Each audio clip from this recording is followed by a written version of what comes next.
I was just thinking about toxic relationships and boundaries. And now people are not rose bushes. We're not going to cut people out or use rose bushes as an excuse for genocide or something. That's not the goal.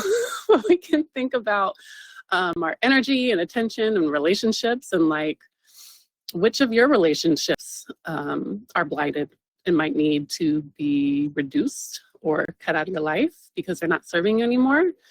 And I don't usually think about like disposing of people or throwing people away out of your life. But sometimes there are toxic relationships that we just need to remove from our lives because they're not serving and they're actually draining us of energy and resources we need in other places. What are the things that need more of your time and energy to grow, that are being, siphoned off into distraction and things that aren't growing? What are those dead leaves that are, draining of energy and resources, and they're just going to keep like yellowing and falling off the bush? One I did for me is I pruned social media apps off my phone. I did not delete my accounts, but I did remove all of the social media apps except for Strategy and Solidarity. And I would love for this one to be more social than it is most days.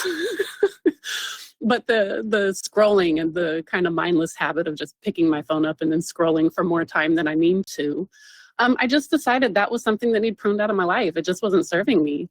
And probably after spending some time out here where I'm like engaging with life and like making friends with the plants and watching things grow, and it feels so magical and wonderful, I was like, this just isn't where I want to be directing my time and energy. And again, I'm not saying that's what's true for anyone else. You do you. I'm not saying you got to. I'm just saying as an example, that was one thing I pruned out of my life. So I still am on social media, but I got to go check it on my computer and make it an intentional choice of the thing I want to do and put some energy in doing it. And then if I do that, I usually put a lot more energy into like seeking out the people I most want to follow, looking for things that I'm actually interested in instead of just kind of scrolling through whatever happens to be there. And please do come connect if you're on the apps. I'm there occasionally, but it helped me just in the first week to cut my screen time in half on my phone so that I have more time to be in the garden or connect with my kids or cook a meal or do the things that actually are life-giving and nourishing and support me in my day, instead of feeling like my energy is getting sucked off into blighted leaves.